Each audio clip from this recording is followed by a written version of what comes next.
It actually feels like it's been ages since I've been at SBC. It's only been 2 weeks since we actually went away. And the theme for today is a new adventure, which is really relevant when we're thinking about all of the kids going back to school, students looking at going back for their new term, maybe some starting for the first time. And all of these capture this idea of new adventure. And if anything, the last 2 weeks for us have been a lot of adventures as a family. We actually got back quite late last night because we were privileged to be attending the wedding of Caitlin and Finley at Nairn. So Caitlin and Finley joined us in membership almost a year ago now, I think, and it was brilliant to be able to join with them at their wedding in Nairn. We were hoping to sort of like leave a bit earlier, but it was a really good wedding with loads of really good things happening.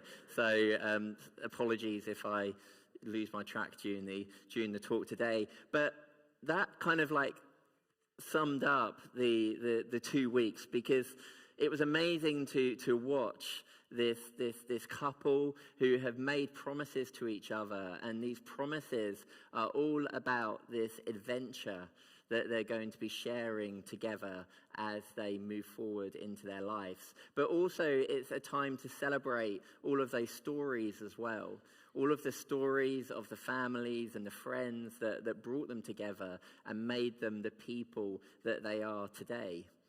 Then if we rewind, we had a little period of holiday, and I say it was a very little period of holiday, but it was well earned, because then the week before that, Rachel, myself, and then Ethan and Isla, we were all leading an SU camp, a Scripture Union camp on the Isle of Arran.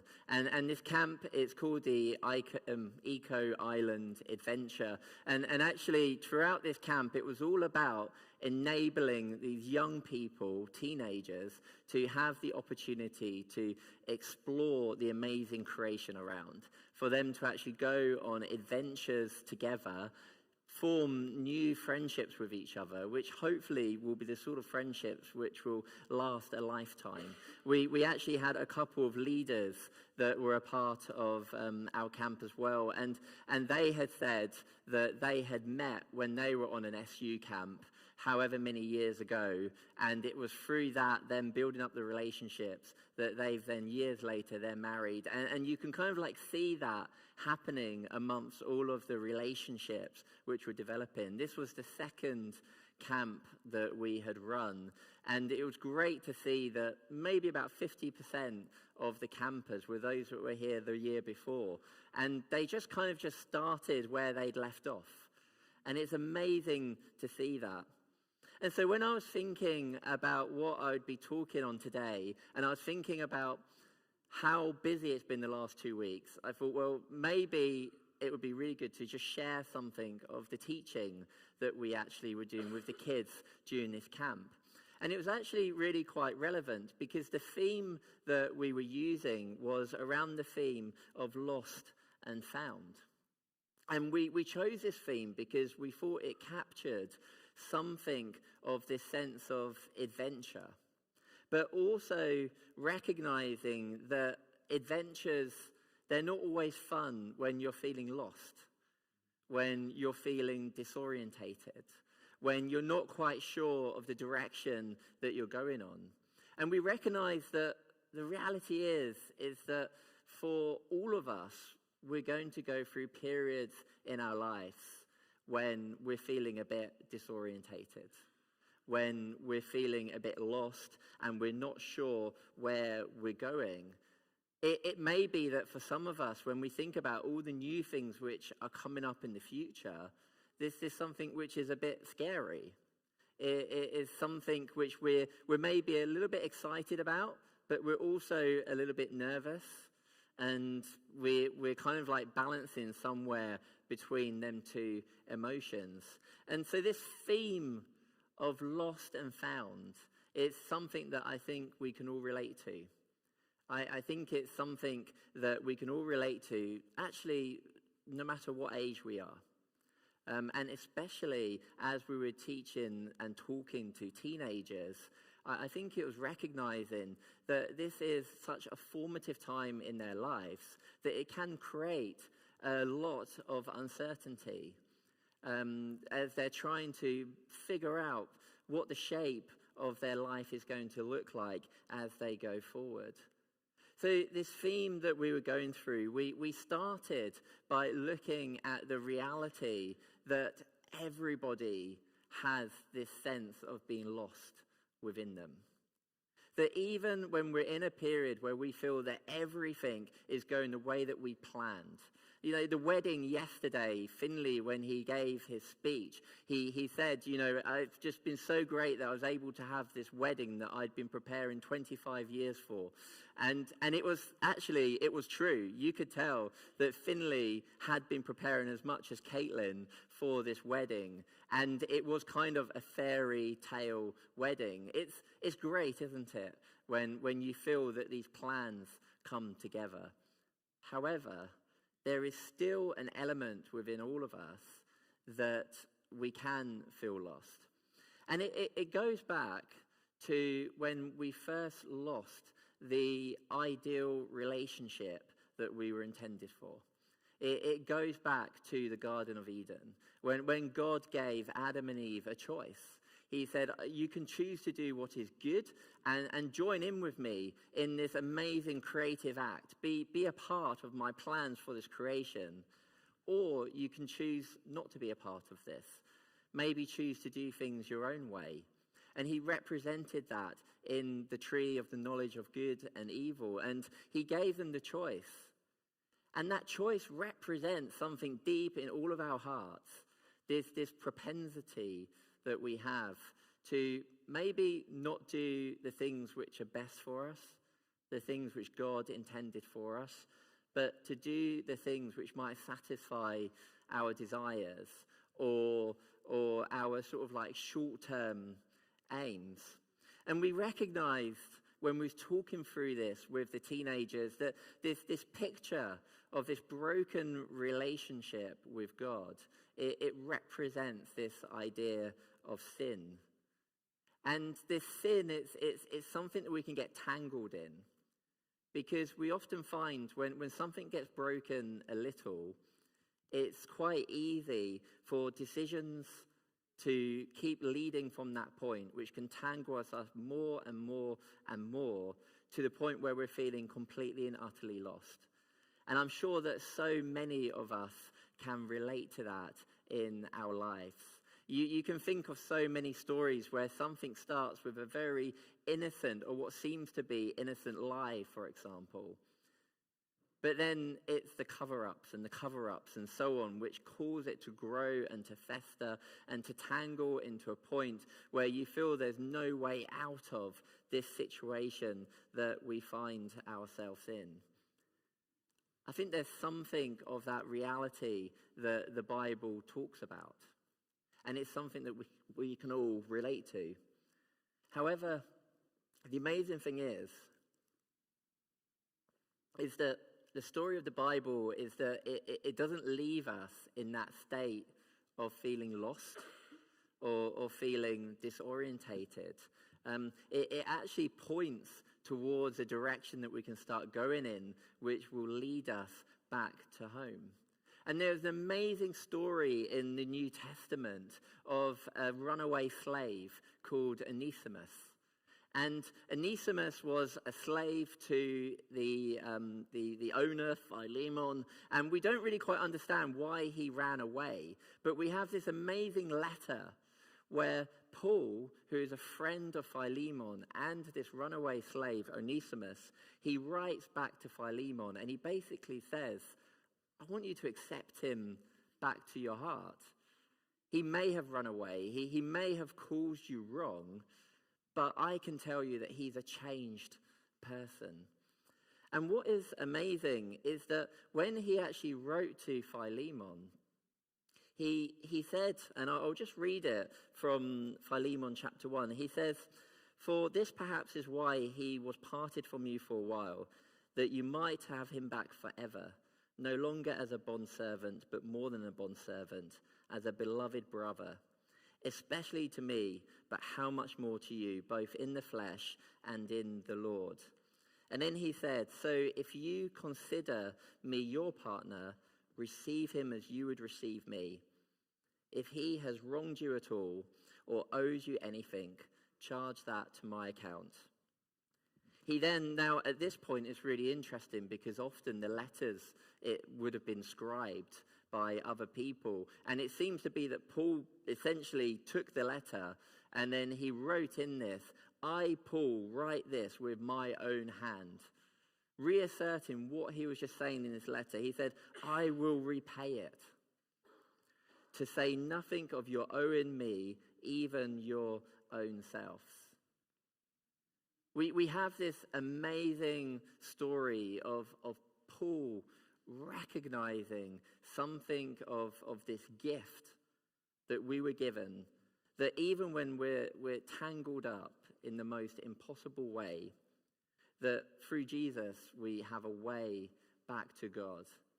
And the way that we have back is that we do not need to repay for any of the hurt that we've actually caused to people. There is plenty of reparation we may need to do with that individual. But here Paul is saying, I will repay that debt. And then we looked at all of these images and how these point to this idea of living in the freedom found in Jesus Christ. Because freedom in Jesus is not just a transaction. It's not just a way of making us feel better if we're feeling guilty. It's so much deeper than that.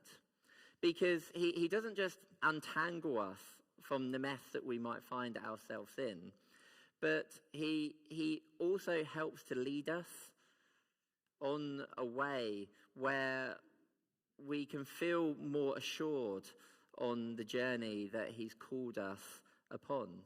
And there's an assurance within that when we stumble, because we will, when we start feeling that we're not quite sure the direction that we're going in is quite right, because we will feel that, Jesus offers this sense of presence with us.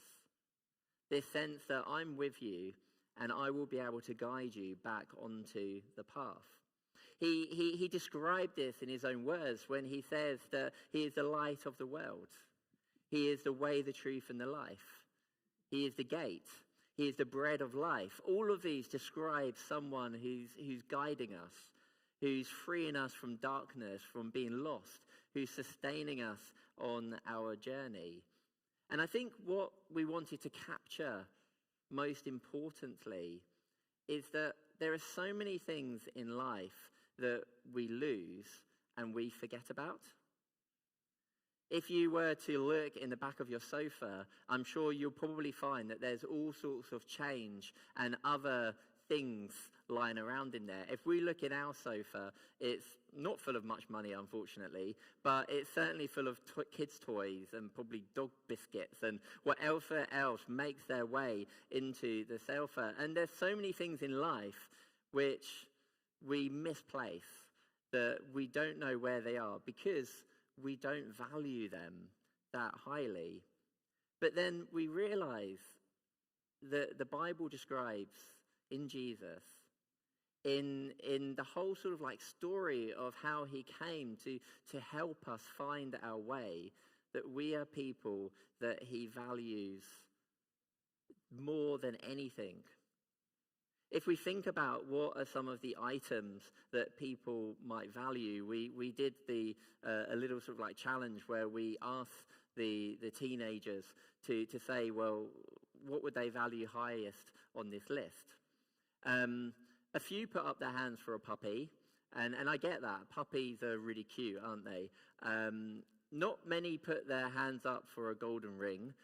People weren't convinced by the blank check because it was my name signed on it, and so they didn't feel that was going to be worth very much. A lot of them put their hands up for family, but then we thought, well, what if one of your family members has diabetes and they would need insulin in order for them to regulate that, or it's an EpiPen because they have a certain extreme allergy or something. Would we value that as high, or how do we place them together? We wouldn't really value a fancy car that high, but then cars are also a really valuable way that we can transport people around. And it doesn't take long to be looking at all the things that we value in life and to realize that all of us would have very slightly different levels of how we value things, how we come to this. Because we find that people, they judge by appearance, by popularity, by many other factors. But what we learn in the Bible is that God doesn't use the same standards. What we learned is that God values all of us equally.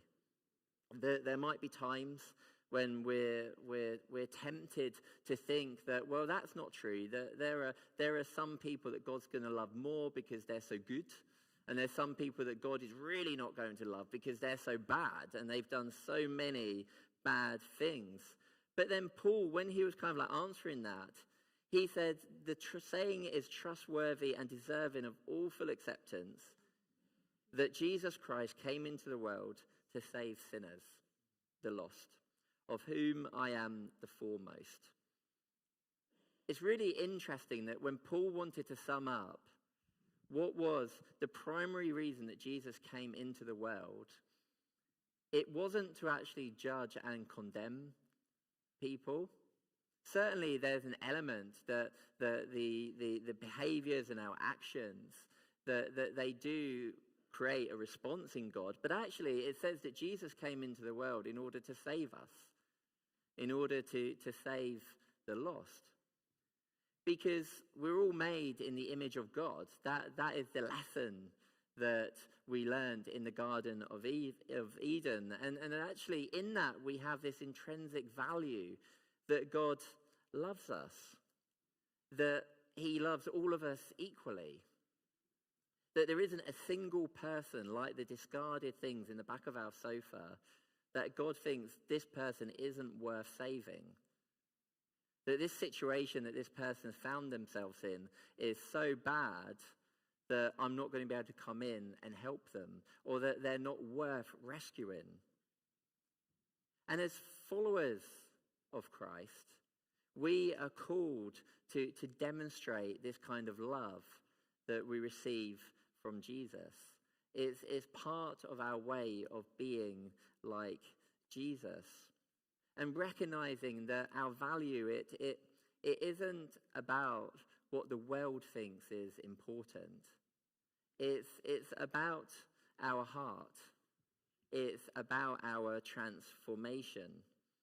And we actually saw this working out in the camp that we were at. And it was really amazing because when we got to the end of the camp, it's great when you can use the stories of the camp to sort of like help serve your point, because it really sets that into stone. And there was a couple of stories which really stuck out to me, and we gave prizes out to them because it just demonstrated so much of something of this love that we are called to share in the world, because it's the kind of love that we see that we can receive from Jesus himself. For many of the teenagers that came to the camp, they didn't know what they were going to expect. They went there on their own. They weren't sure whether they're going to make lots of friends. As is often the case, there were many who were highly anxious about it. And you always see that on the first night when they all come together and everything's a bit quiet. There's kind of a little gentle getting to know each other, but there's not that overpowering sort of just chatter that's happening amongst the room. But then as the camp went on, they started to get to know each other. But they didn't just get to know each other, they started to care for each other, to demonstrate their character and what's really in their heart. We had one camper who she had come to the UK as a refugee from Ukraine. And this was her first time to go on a camp like this. And she had many first experiences which was amazing. And one of the things that she decided that she wanted to do was to come out when we bivvied at a local point overnight, where we went out, and it was quite posh bivvying. We were staying in tents rather than tarps. But she was pretty anxious about this. But what was amazing is, as leaders, we didn't have to do a thing, because all of the campers, her friends, came around her, and they're immediately discussing how we're going to make the sleeping arrangements work in such a way that she felt safe and secure in this environment. It was such an amazing thing to see.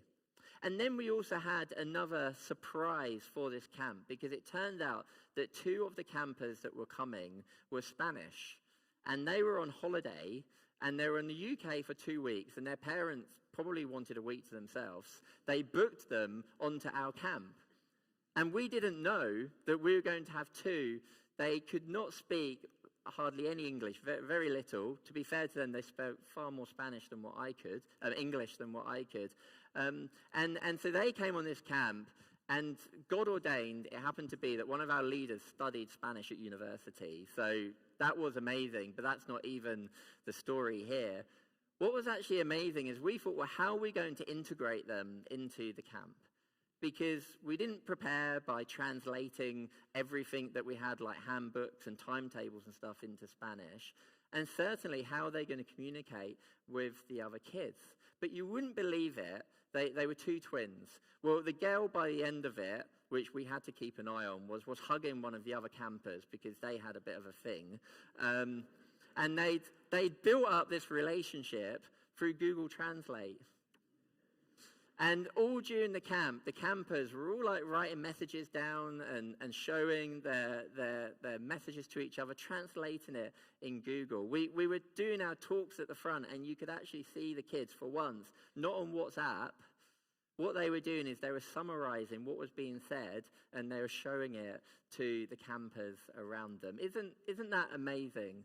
And isn't that showing something of sort of the heart that we're called to show?